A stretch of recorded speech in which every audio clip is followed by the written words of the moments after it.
अस्सलाम वालेकुम and welcome to ज़रा हटके। आज कॉल इन डे है तो आपकी बात ही सुनेंगे और कोशिश करेंगे कि आपके सवालात का जवाब दिया जाए, अगर जवाब है हमारे पास तो। और नंबर्स हमारे स्क्रीन पर चल रहे होंगे, मैं आपको एक दफ़ा बता भी देता हूँ। 021-3233-0927-2930।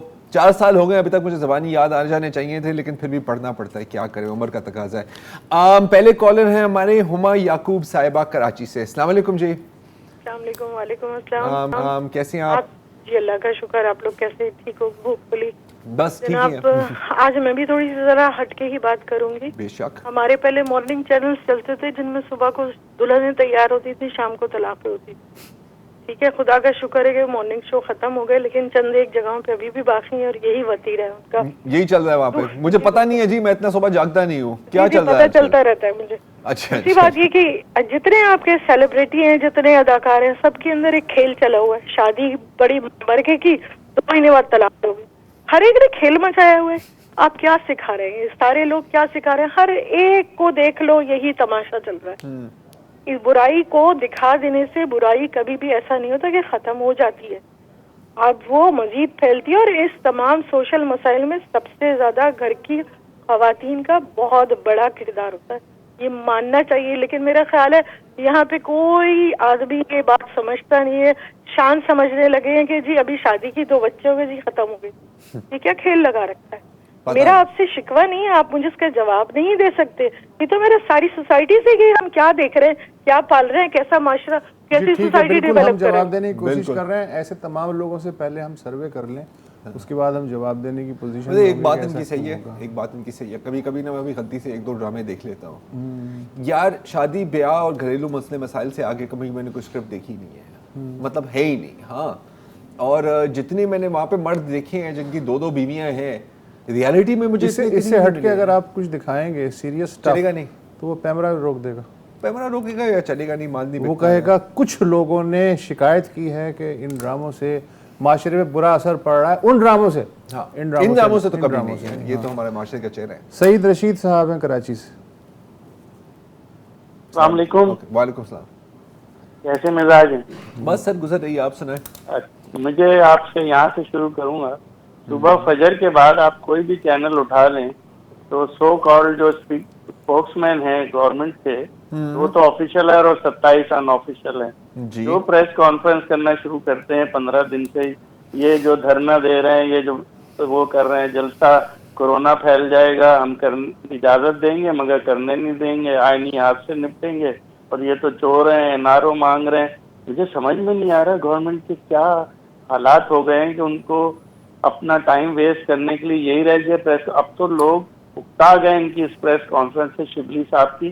तो अब मुझे लगता है काबीना में ये डिसाइड हुआ है कि वो होता है ना, जंगे हो रही है, सामने एक जवान खड़ा, इधर से एक जवान जा रहा है, जाके लड़ो। तो एक मिनिस्टर ऑफर करता है कि कल मैं जाऊंगा।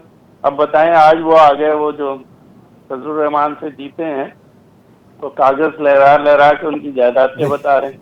भाई आप किस मोड़ पे ले जा रहे हैं मुल्क, इतनी संगीन हालत पे। अच्छा, और मैं आपको बताऊं, ये इतना पोज कर रहे हैं मगर अंदर से अब हमारी गवर्नमेंट को एहसास हो गया है। और आपको याद होगा 2 हफ्ते पहले जो ISI के ऑफिस में बाजवा साहब के साथ 3 लोग गए थे, इमरान खान, शाह महमूद कुरैशी, असद उमर, तो क्या फौजियों के माल देखने गए थे? उन्होंने इनको सही तरीके से समझा दिया कि आपको डायलॉग करके इसका सॉर्ट आउट करना होगा, नहीं तो फिर हमें कुछ करना होगा इसका।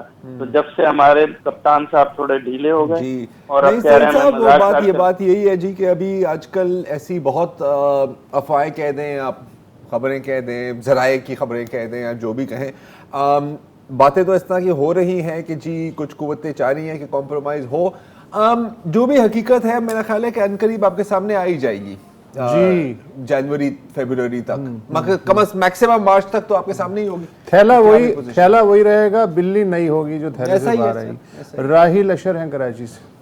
जी अस्सलाम वालेकुम। वालेकुम सलाम जी जवाहर साहब, क्या हाल है आपके? अच्छा, मैं एक सवाल करूंगा। ये आज शेख रशीद साहब को इन्होंने रेलवे से हटा के इंटीरियर मिनिस्टर बना दिया। ये बताएं वो रेलवे को क्या कर दिया उन्होंने? अब मुझे यही है कि रेलवे को 50 अरब का नुकसान कर दिया, तो इंटीरियर मिनिस्ट्री में पता नहीं कहां से कहां ले जाएंगे। तो ये समझ में नहीं आया कि शेख रशीद साहब ही इनको क्यों नजर आए इंटीरियर मिनिस्ट्री के लिए, कोई और इनके इतने मेंबर्स कौमी असेंबली के उनमें से कोई इनको मसलन चलिए आप सजेस्ट करें, आप मुझे बताएं रहील भाई कौन होना चाहिए था। देखिए मैं तो खैर नाम लीजिए, नहीं, एक नाम दो, एक नाम लें। अच्छा, चले मैं एक नाम इनका देता हूँ कि जी इनके हैं अपना क्या कहते हैं, ये लाहौर से जीते हुए हैं, देखो नाम नहीं याद आ रहा ना आपको। नहीं शफकत महमूद है, उसके बाद आपका वो है, मतलब वो वजीर तालीम बुरे हैं क्या शफकत महमूद? हाँ यार, नहीं मतलब देखिए मुझे ये बताएं ना शेख रशीद की ऐसी क्या खूबी नहीं थी? तो मुझे नाम बताएं ना, आप नाम बताएं। आप इसे अब काज कंफ्यूज नहीं यार, बस आप फिर सोच के आपका फोन नहीं, लाइन नहीं काटेंगे, सोच के आया कीजिए, आधी बात नहीं किया करी जाए। नहीं आधी बात की बात नहीं है, देखिए अब पीटीआई अब नाम तो मुझे नहीं आते ना, जो नाम पहले आया वो असद उमर है, असद उमर से ये बताइए जो असद उमर जो इस वक्त जो वजीर मनसूबाबंदी है, क्या वो खराब है? नहीं देखिए चले खराब नहीं चले, जो मैं इसको ये फ्रेज करता हूँ, जो मौजूदा थे ब्रिगेडियर साहब उनमें क्या खराबी थी कि उनको हटा अच्छा दिया। तो असद शेख रशीद से तो बेहतर थे ना। ठीक है, थैंक यू, बात हो गई, आपकी बात पहुंच गई, थैंक यू सो मच। भाई को बना देते हैं इम्तियाज हुसैन साहब, इम्तियाज हुसैन साहब एक बात क्या करेंगे आप? कोई प्यारे भाई वो सतल्ला चंद सेकंड में ज्यादा चाहूंगा। बात दरअसल ये है, आग लगी हुई है बस्ती में और ये दोनों अपोजिशन और हुक्मरान मस्त है अपनी मस्ती में। खुदा की कसम कोरोना के मामले में 1% भी ये लोग काम नहीं कर रहे, बल्कि इनको तो डॉक्टर हजरात से सीखना चाहिए जो शहादतें दे रहे हैं इस वबा को रोकने के लिए, और वो लोग जिनकी फैमिली में बिल्कुल सही बात है, बिल्कुल सही बात है। अपोजिशन को भी जिम्मेदारी का मुजाहरा करना चाहिए और हुकूमत जो है उसको सिर्फ ज़बानी गुफ्तगू नहीं करनी चाहिए, फिर हर रैली से एक ही सलूक करना चाहिए, हर गैदरिंग से इंटरेस्टिंगली ना मैं पिक्चर्स देख रहा आप था, समझ तो गए। हाँ, अबरारुल हक साहब के भी कोई बड़ा कॉन्सर्ट हुआ था जिसमें जी जी जी साहब भी आए थे। आपने नए वजीर दाखिला के जो भतीजे हैं शेख राशिद शफीक साहब, हाँ, उन्होंने पिंडी में पिछले हफ्ते जो है, लेकिन वहाँ पर पता है वो कोरोना उस इलाके में नहीं, वो आता नहीं है, और दूसरी बात है कि सब लोगों ने वैक्सीन लगाई भी है वहाँ पे। हाँ ये भी मैंने ये भी सुना है। मोहम्मद एहसन साहब हैं मीरपुर खास से। जनाब अस्सलाम वालेकुम सर। जी वालेकुम सलाम सर लास्ट फ्राइडे भी मैंने कॉल की थी, शायद आप लोगों को याद होगा। फरमाएं। आपके सामने रखा था सर सिंध में जो जी वो जो अपॉइंटमेंट्स का जो मसला है ना, सही ये वही आप उसी पर बात कर रहे हैं। हाँ तो अब आप वही बात दोबारा करेंगे या कोई नई बात करेंगे? इनको ये सोशल मीडिया पर भी काफी एक्टिवली इसको कर रहे हैं, इनका यही मसला है। एहसान साहब देखिए, हमने मैसेज तो किया है सिंध हुकूमत को, we are waiting for a reply, ठीक है ना।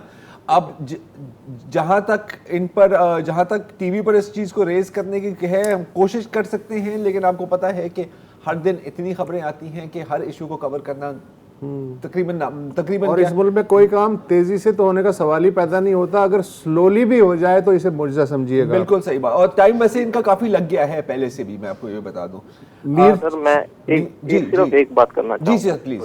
जी सर मैं सिर्फ ये चाहता हूँ, दो एक छोटी सी मेरी आप लोगों से एक तो चीज मैं आपको समझाना चाहता हूँ कि अब हमारी जो कंडीशन है सर, हम तकरीबन 38 तो कैंडिडेट्स नहीं है, हम 38 तो खानदान है जी, ठीक है।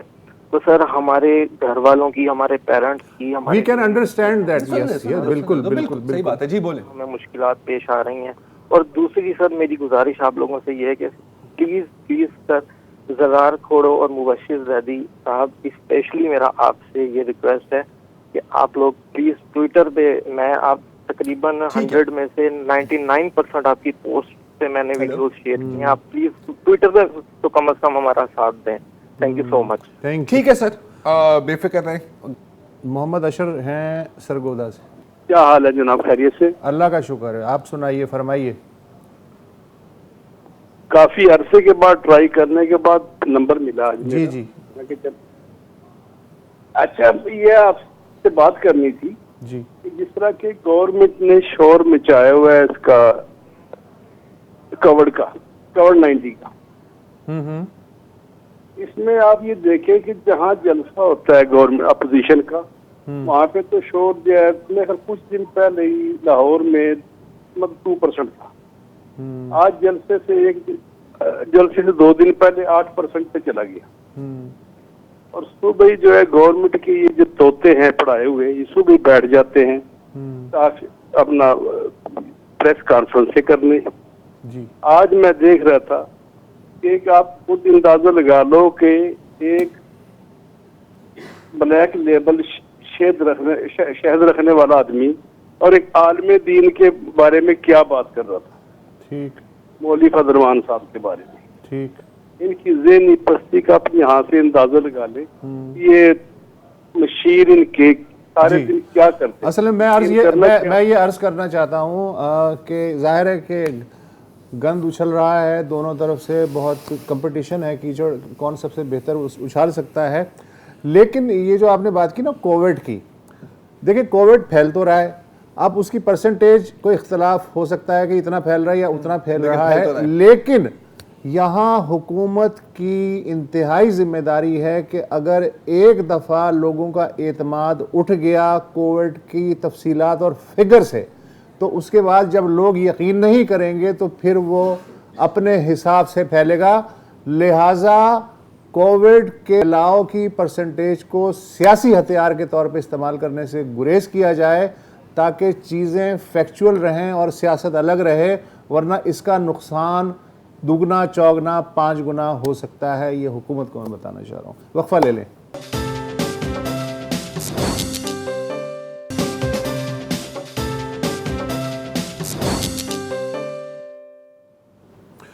Welcome back. कराची से हैं कॉलर मोहम्मद अशरफ। जी जनाब। अस्सलाम वालेकुम जनाब। वालेकुम सलाम। वालेकुम सलाम। मोहम्मद अशरफ अर्ज कर रहा हूँ सर। बात सिर्फ इतनी थी कि मैं, जाहिर है आप लोग हो गए माशाल्लाह से, और जो हमारे कॉलर हजरात वगैरह हैं, तो मैं किसी इख्तलाफात तो नहीं चाहूँगा, और उनकी हर लोग सब लोगों की राय अपनी जगह पे मेरे लिए बहुत मुकद्दम हैसियत रखती है।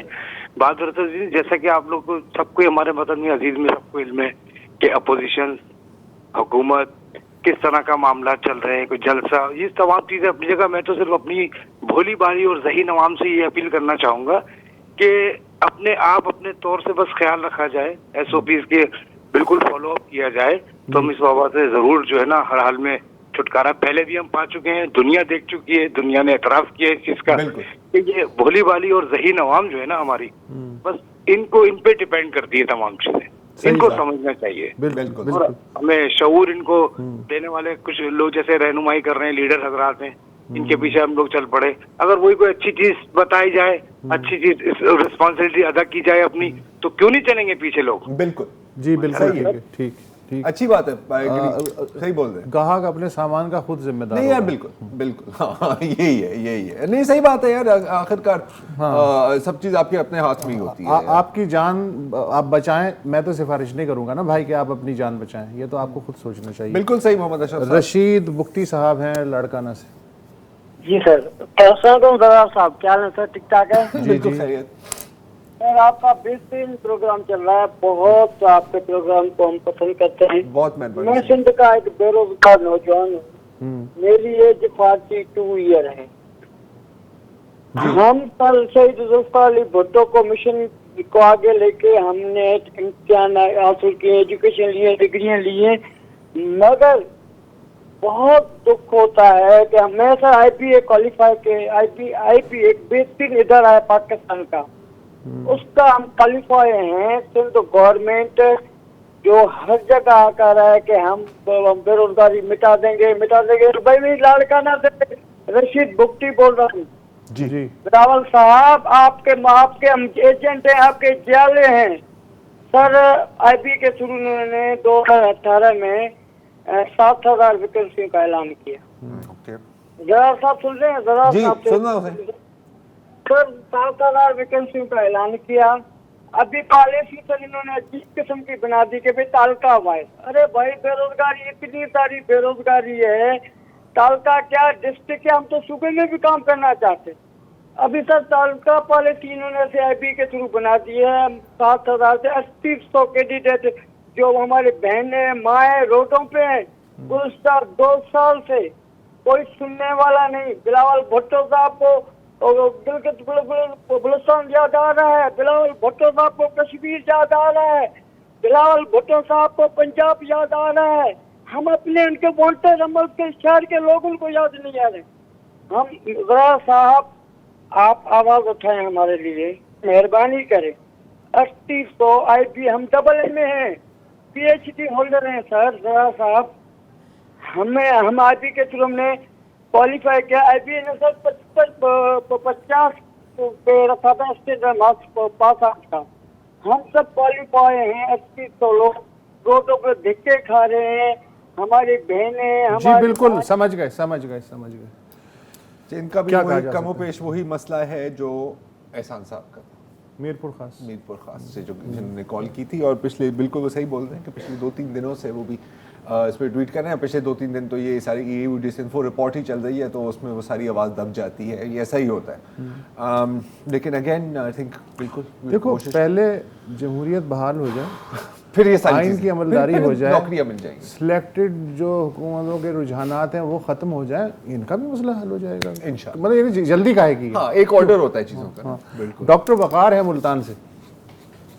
जी अस्सलाम वालेकुम। जरा अच्छा सर, मैं छोटा सा आपके तवज्जो से सजेशन देना चाह रहा था जी कि डेफिनेटली कोरोना की वैक्सीन जो है दुनिया के मुख्तलिफ ममालिक ने बना ली है, तो 2021 में डेफिनेटली इसकी हमें कॉस्ट पे करना पड़ेगी, कहीं से भी हम इसको परचेज करेंगे। तो मैं एक सजेशन देना चाह रहा था आपके तवज्जो से गवर्नमेंट को, कोई भी गवर्नमेंट होती तो वो डेफिनेटली हम एक तरक्की पजीर मुल्क हैं, इतने फंड शायद ना हो। जी फरमाएं। तो जिस तरह से हम मुख्तलिफ अच्छे कामों के लिए फंड रेजिंग करते रहे हैं अवाम से, तो एक मेहरबानी करें मोबाइल पे जिस तरह से मैसेजिंग के जरिए पैसे फॉरवर्ड किए जा सकते हैं, उस तरह का एक कोई पोर्टल बना दें, कोई नंबर बना दें गवर्नमेंट, इसके जरिए वैक्सीन की एक जो भी स्टैंडर्ड कॉस्ट इनको पता चली हो कि इतने में मिल जाएगी, 500,000 जो भी, और उसे बता दें कि ये एक शॉट की है। और उसमें मैं अवाम से भी ये रिक्वेस्ट करूंगा कि जो लोग मुखैर हैं वो इसमें ज्यादा शॉट्स ज्यादा लोगों के लिए, मतलब एक तरह से कि आपके मतलब मैं 10 लोगों की वैक्सीनेशन स्पॉन्सर कर रहा हूँ, इस तरह की कोई हाँ इस तरह की कोई प्रोग्राम की आप बात करें। इस्लामिक तौर पे भी सवाब का काम भी है। नहीं, ये हर तरह से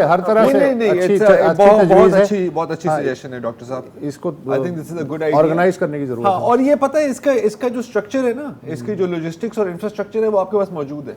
हाँ, ठीक है ना, मतलब एहसास प्रोग्राम यार, एहसास प्रोग्राम या प्राइम मिनिस्टर पोर्टल या जिस तरह वो डैम की फंड रेजिंग की थी, तो आप इसकी भी फंड रेजिंग कर सकते हैं, इजी पैसा भी है, 1000 चीजें आप। लेकिन अभी फिलहाल शायद हुकूमत को जरूरत नहीं है वैक्सीन की फंड रेजिंग की, वरना वो अपील कर देगी। वैसे अगर करना है तो वैसे आइडिया बुरा नहीं है, आइडिया अच्छा। आफ्ताब सिद्दीकी साहब हैं कराची से। अस्सलाम वालेकुम। वालेकुम सलाम जी, मोहतरम आफ्ताब सिद्दीकी बात करूं कराची से, और आपके तवज्जो से इमरान खान साहब से मुखातिब हूं। जी जी इमरान खान साहब, आप इस वक्त एक कोच के ड्राइविंग सीट पे बैठे हुए हैं, जिस कोच का नाम है पार्लियामेंट, और आपके पीछे जो लोग बैठे हुए हैं उसमें 10 से ज्यादा अफराद ऐसे एक्सपर्ट मौजूद हैं जो आप कुछ भी नहीं होंगे, आपसे कहीं ज्यादा एक्सपीरियंस रखते हो इस ड्राइविंग सीट का, और आप इस बात को मानने के आप अनाड़ी हैं। और अब आप उन लोगों को देखें कि वही बेनजीर जिसकी किरदार कशी नवाज शरीफ एंड सन्स ने की, उसके बाद उसी बेनजीर ने नवाज शरीफ को किस तरह से तस्लीम किया, और वही जरदारी जिसकी किरदार कशी इसी नवाज शरीफ एंड सन्स ने की, लेकिन उसने भी किस तरह से उनको साथ मिलाकर चला। तो आपको किसी एक पार्टी को साथ मिला के चलने में क्या एतराज है? आप और कितनी मुल्क ये भी रफ्ता रफ्ता सीख जाएंगे, उन्हें भी कई साल लगे थे, ये इनके पास अगर इख्तिदार नहीं रहा तो इनसे ज्यादा ब्रॉड बेस्ड पॉलिटिशियन शायद कोई नहीं होगा, ये कहेंगे कि सबको साथ लेके चलते हैं। प्रोबेबली ये दिन भी हम देखेंगे इन्हीं गुनहगार आंखों से। कुर्सी पे असल में आदमी का साबुर स्लो सर, वो एक क्या कहते हैं ना, एक इंसेक्ट है कुर्सी के अंदर, कुछ है ना, वो एक इंसेक्ट है। मैं उर्दू तर्जुमा नहीं सानू तो पता नहीं, लेकिन गालिबन है, कुछ तो है, कुछ तो है। वक्फा ले ले।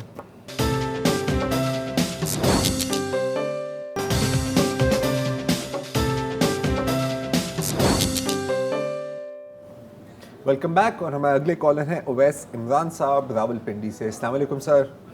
जी, मेरा क्वेश्चन ये है कि जो अभी जो नए यूएस प्रेसिडेंट आए हैं, जो बाइडेन इलेक्ट होके, यस, तो उनका एक इस तरह की एक जो है एक ऑप्टिमिज्म है कि शायद they will be good for Pakistan और पाकिस्तान के लिए सॉफ्ट कॉर्नर है। नहीं, तो आपका इस बारे में क्या एनालिसिस मेरा है? ख्याल है कि कोई ज्यादा फर्क, मेरा ख्याल है कि कोई फर्क नहीं पड़ने वाला, and I will tell you why.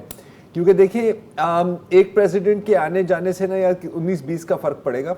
ये आप समझे कि जब गाड़ी एक रास्ते पे चल रही होती है ना, तो और स्ट्रेट रोड है, अब ड्राइवर थोड़ा सा लेफ्ट राइट जाएगा, मंजिल लेकिन एक ही रहेगी आपकी। यूएस का मेजर स्ट्रेटेजिक इंटरेस्ट है चाइना को कंटेन करना। चाइना को कंटेन करने के लिए उनका ख्याल है कि उनको भारत की ज़रूरत है, और अभी हाल में ही जो military cooperation and satellite military satellite information sharing agreement की है इन लोगों ने, बीका नाम है उसका, इससे वाजे है कि अलायंस यही है। दूसरी बात है कि यूएस नेवी ने एक नई फ्लीट लॉन्च की है जिसका बेस होगा इंडियन ओशन। जब हम इन चीज़ों को साथ कनेक्ट करें सर, तो एक ही नतीजा बनता है, और वो है कि अगली जो 1 या 2 दिहाइयाँ हैं, इसमें you will see US India alliance और चाइना पाकिस्तान अलायंस तो है, और ये आपकी नई जियोपॉलिटिकल फॉल्ट लाइन होगी। बिल्कुल वो कुछ अच्छी बातें कर लेगा कि नहीं जी हम आपके दोस्त हैं, लेकिन एक्चुअली ऐसा नहीं है। लेकिन हम अभी तक कोल्ड वॉर के ज़माने में रह रहे हैं। क्या देखो बॉस, फ्रैंकली स्पीकिंग, और आसों उम्मीदों पे चल रहे हैं। नहीं यार देखो बॉस, हमारे पास कोई ऑप्शन भी नहीं है। It's the side fact of life यार। अब क्या ऑप्शन है हमारे पास? देखो ऑप्शन कल्टीवेट किए जाते हैं फॉरेन पॉलिसी में, खुद ब खुद प्लेट पे नहीं आते। देखें, आई एम श्योर कोई ना कोई कोशिश की जा रही होगी यार, हमने कोई तलके ताल्लुकात तो नहीं किए ना। अब मिडिल ईस्ट में जो सिचुएशन है उसमें तो बेहतर है, उसमें तो अच्छी पॉलिसी नहीं, उसमें तो बेहतर है कि अभी डिसीजन ना लो, थोड़ी देर देख लो मेरी जान के क्या होने वाला है, ठीक है ना। हालांकि उसका एक फॉल आउट है, जाहिर है नुकसान तो होता है। अलमास खालिद सियालकोट, हेलो। अस्सलाम वालेकुम सर। जी वालेकुम सलाम। सर मैं ये अर्ज करना चाह रहा हूँ कि देखिए हम सब लोग दुआ तो कर रहे हैं कि अल्लाह करे कोविड जो है वो जल्दी के साथ खत्म हो। यकीनन जो ह्यूमन लाइफ हैं वो एट स्टेक हैं पूरी दुनिया में भी और हमारे पाकिस्तान में भी, लेकिन पाकिस्तान के लिए आफ्टर कोविड जो है वो कोई इतनी अच्छी खबर नहीं होगी, क्योंकि इंटरनेशनल सीन सॉरी दोबारा बोले, क्या अच्छी खबर नहीं होगी? आफ्टर कोविड जो है, हाँ। अगर आफ्टर कोविड जो है वो अगर तेजी से ये खत्म होता है तो पाकिस्तान के लिए ये कोई अच्छी खबर नहीं है। अच्छा। उसकी ये वजह ये है कि इंटरनेशनल जो इकोनॉमिस्ट हैं वो ये कह रहे हैं कि ये वी शेप रिकवरी होगी। अगर ये वी शेप रिकवरी होती है तो तेजी के साथ तो इन्वेंट्रीज जो है वो ऑयल की वो 3-4 महीने में खत्म हो जाएंगी। उसके बाद ऑयल जो है वो अगर इंटरनेशनल मार्केट में हम ये देख रहे हैं कि 80-90 के करीब जाता हुआ नजर आ रहा है। और वैसे भी जो कार्टेल होते हैं, कार्टेल प्लस, उन्होंने जो $10 पर या -$40 पर ये ऑयल दिया हुआ है, वो डेफिनेटली वो इसकी कसर जो है वो 80-90 के ऊपर जाकर ही निकाल सकते हैं। और अगर ये मई में जून में ये अगर ऑयल की प्राइसेस इतनी तेजी के साथ इंक्रीज हुई तो पाकिस्तान में तो देख रहे हैं कि ऑयल जो है वो तकरीबन मिनिमम भी 130-140 के करीब वो सब वो आपकी कैलकुलेशन सही है, लेकिन मैं ये करना चाहता हूँ कि ये कोई पहली बार नहीं होगा कि ऑयल जो है पीक पे जाए, और पाकिस्तान उस ज़माने में भी सरवाइव कर चुका है। अगर पाकिस्तान के लिए ऑयल महंगा होगा तो जाहिर है बाकी दुनिया के लिए भी ऑयल महंगा होगा, उनके भी फॉरेन रिजर्व जो हैं उतनी ही तेज़ी उस पर लगेंगे। तो ये बिल्कुल ऐसा शिप है जो समुंदर पे फ्लोट कर रहा है। समुंदर ऊंचा होगा तो शिप भी ऊंचा होगा, समुंदर में गहराई आएगी तो शिप भी नीचे जाएगा। तो ये सिर्फ पाकिस्तान का इशू नहीं है, लिहाजा बहुत ज़्यादा परेशान होने की ज़रूरत नहीं है। यूसुफ फिरोज, एक वक्फे का टाइम आ गया, वक्फा ये मुझे ब्रेक का बोला गया, एक ब्रेक ले लें, ब्रेक के बाद फिर यूसुफ साहब से बात।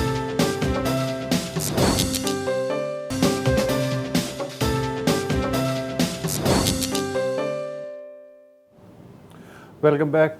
फैसल हसीन साहब हैं मस्कत से। जी जनाब। अस्सलाम वालेकुम, कैसे हैं आप लोग? अल्लाह का शुक्र सर, बिल्कुल खैरियत। अच्छा, 2 क्वेश्चन थे, बस टाइम नहीं है मेरे साथ में, फिर भी वो रिगार्डिंग फॉरेन पॉलिसी। जी ठीक है। एक तो जो हम लोग गल्फ में रह रहे हैं, तो अभी जो फिलहाल है काफी इंसिक्योर चल रही है, और तकरीबन से वादा नहीं हो रही है वहाँ पर, बट बहुत हालात जो है वो खराब है यहाँ पर पाकिस्तानियों टारगेटेड। तो बेहतर है कि इसके ऊपर भी कोई तवज्जो दी जाए।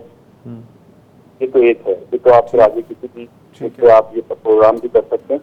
दूसरा, अभी दिसंबर फिर आ गया, और 16 दिसंबर को हमारा एक वाकया हुआ था 71 में, तो हम लोग क्या जितना टाइम गुजर गया, 50 साल तकरीबन गुजरने वाले हैं, तो क्या ऐसा कभी हो सकता है कि जो 6 दिसंबर 1970 में इलेक्शन हुए 8 दिसंबर को, उससे जो हमने नहीं माने गए और जमहूरियत को हमने नहीं माना, तो कोई भी उठ के हम जाके सॉरी नहीं कर सकते, अपलोजाइज नहीं कर सकते कि हमसे गलती हो गई, ताकि दोबारा से अच्छे ताल्लुकात दोबारा।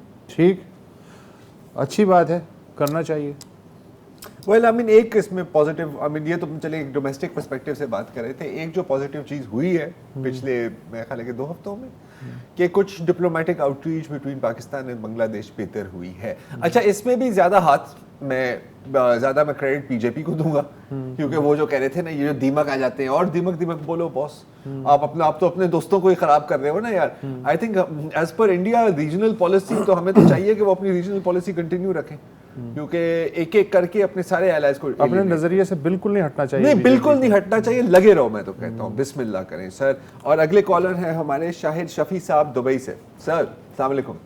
जी, शाहिद बात करूँ दुबई जी से। सर, मेरा क्वेश्चन ये था कि देखिए, हम लोग भी ओवरसीज पाकिस्तानी हैं, आप यकीन करें यहाँ पे जब हम अपने मुल्क के बारे में डिफरेंट न्यूज़ सुनते हैं तो इतनी हालत मतलब होती है बुरी, और यहाँ पे हम लोग एक लम्हा कैसे गुजारते हैं, इस चीज़ के बारे में गवर्नमेंट तो कुछ सोचती नहीं है।